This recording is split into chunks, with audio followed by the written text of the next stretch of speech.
You know what goes really well with that bread recipe that I showed you guys how to make last week? Coffee. Now maybe you're not into coffee. Maybe you're a tea drinker, or maybe you like hot cocoa. Whatever your flavor is, to me, having a hot beverage in the morning is enjoyable. I only drink coffee once a day, and it's in the morning.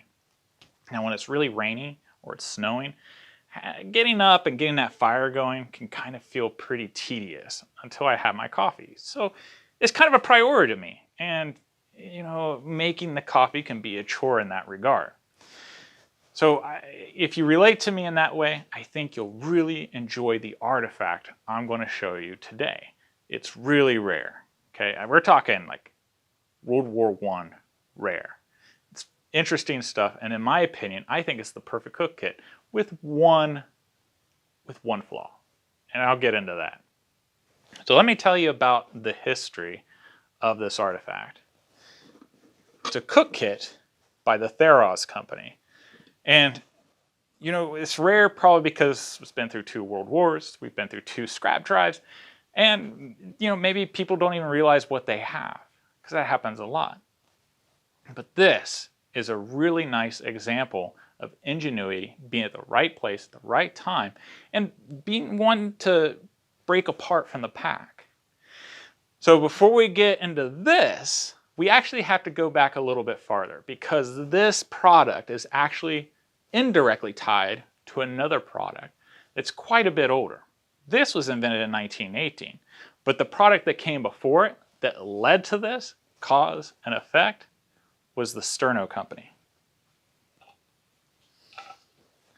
Now, Sterno was invented in 1893. Now, this is not an 1893 can of Sterno. This is like from the 70s or 80s. But Sterno was around when this was made. And that company invented that during a period of time where they still had afternoon teas.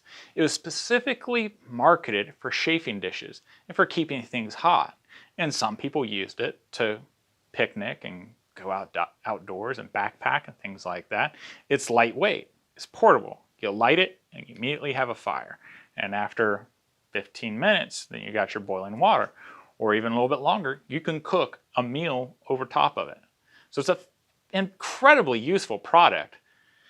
Now, the Theroz company, the early patents actually developed stoves and various other items in conjunction or to be used with their Sterno cans. By 1918, however, they were starting to deviate away from that. Now, what's interesting is that the Theroz company developed its own patents for machinery to make its fuel tablets. Very similar to the backpacking tablets that we have today. So if you're backpacking around with those Esbit tablets and those Esbit stoves, well, it kind of goes all the way back to this in 1918. Now, the company, the Theroz company, they patented a device that was supposed to be a sterilizer for medical applications. So in the bottom part, you would have water, and that's where you would put your medical instruments, and it would heat up and boil and sterilize it. And then you had a second compartment, and that's where you'd put your bandages. If you're interested in learning more about the history of this, then you should check out my website, www.honorableoutfitters.com, because that's where I put my historical articles. I have my blog, I have pictures, I have books, and other resources. So it's a fantastic resource for you for the historical side of it. I just don't have enough time to really dive into this video. But the Theroz company came about and patented this in 1918. The United States entered World War I in 1917. World War I ended in 1919. So they were smack dab in the middle. They tried to sell this to families to send overseas to their soldiers to have a nice hot meal while they're in the trenches. Now you might be thinking, well, Mr. Dyer, the soldiers were already issued their own mess kits. And they were. I even did a video on the 1910 mess kit. So you should check that out after you're done with this too. But, those mess kits are kind of limited. And granted, soldiers were given opportunities, when possible, to get a hot meal behind the front lines. In fact, the US troops were probably the best fed troops in all of World War I because of our resources that we had here in the United States and the time that we entered the war. But the Theroz company didn't just kind of fizzle off and die off after World War I. No, they were really smart, and they were around during the time that the automobile industry was booming. I've talked about that in previous videos. You had people that were going all over the United States and motor camping, and you had reunions and things like that. So they had a ready audience to sell this to. So if you look up the Theroz company and you find the articles and magazines and journals, chances are they're going to be sporting journals, they're going to be hardware store journals, they're going to even possibly be things like the Boy Scouts of America catalogs.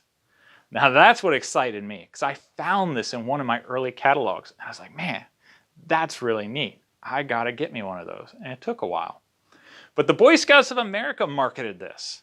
And at that time, the Boy Scouts of America had a very stringent process of identifying what items were quality items that could be used and abused out in the field, especially by scouts. And since this item already saw service during World War I, it was an ideal candidate. And it functioned wonderfully. In fact, it didn't stop selling in the Boy Scout catalog until the early 1930s. So it hung on for quite a while. I don't know why they stopped. I don't know what happened to the company where suddenly it stopped selling to the sporting industry. All right, now if you found this interesting so far, if you've liked this video, do me a favor and click the like button. That way other people find it and it helps them out as well. You ready to look at it? I'm excited. I think you're going to dig it. Let's check it out. All right, so this is the Theroz mess kit, and we can see the patent date here was March 26, 1918.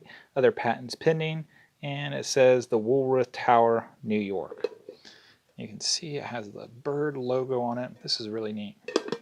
And then on the side, you can see the tabs. Now this is where the straps would go through and hold it together. And like I said, at least I think I said earlier, that the strap is very similar to that for my wood sleeping bag. It has the same type of clasp, but it would just been a lot shorter.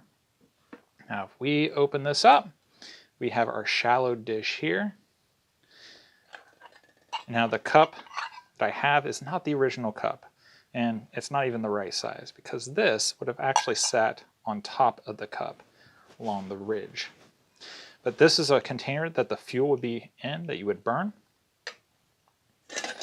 And you have this is rather neat, but it's also a major flaw in my opinion.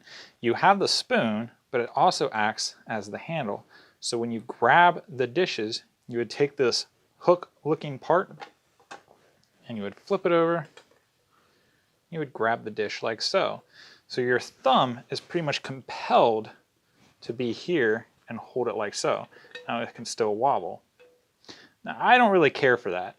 I would have thought that a better thing to do, especially, I don't know, I guess maybe it's just how I'm used to it, is you would go down like so and hold it to adjust. But if you do that, then there's too much pressure that could damage that. It can just fling it up and create a big mess. So you have the ridge here. This would go on top and hold like so. You have your smaller pot. Notice it has 2 ridges. You have your larger pot. It has 1 ridge. And then you have an inner ring. Now this ring is going to be your wind guard. It has the holes in there so that the oxygen can get to the fuel. This is the bottom part, but also acts as the container for all the other pieces. You'll see a ring here. Now before I go any farther, this little sterno can fits perfectly in there. So I think that was intentional, because sterno was a very popular fuel at the time. It's been around for a long time. Not just the Theroz fuel. As you can see, the ring outside is smaller than what the cup would be. So it's just about the same size as the sterno can. But you can use any fuel in here if you're just smart about it. You can use charcoal, put that in there to act as your fuel source. You can use an alcohol stove, put that in there. You could even use an alcohol lamp or a kerosene lamp, put that in there as long as it's high enough. You can start a fire on the side and you can scoop up the coals and you can put those in there. I wouldn't put an active fire in here, but using the coal system would be perfectly fine in this kind of situation. So how does it work? Well, you've got this ring here and that would go on top. Then you would put your smaller pot inside like so, and then your larger pot would sit on top. And then you have your shallow dish and that goes on top like so. Now, all of this work together to create a system so you can cook all these different foods. So 3 different food items all at once. You might be wondering, well, how does that exactly work? Well, if we take that out and we put our little dish in there and we light it, now this is going to sit just about as low as the bottom ridge of this pan.